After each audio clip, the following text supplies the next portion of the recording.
Welcome back to another technical deep dive here in the debug zone. Today we're tackling a big question and breaking it down with insights from other users.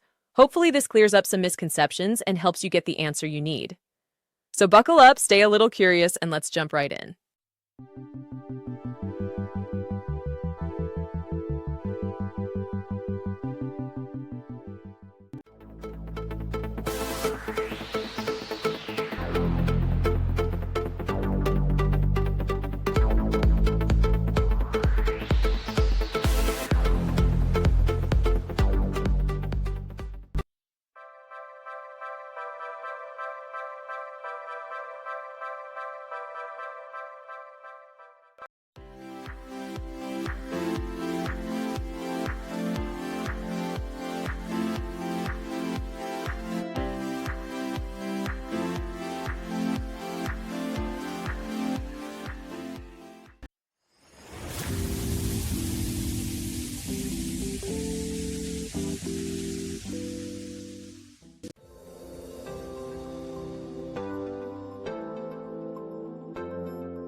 And that's a wrap.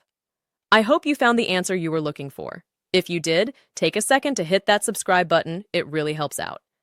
And let me know in the comments which solution worked best for you. See you next time in the debug zone.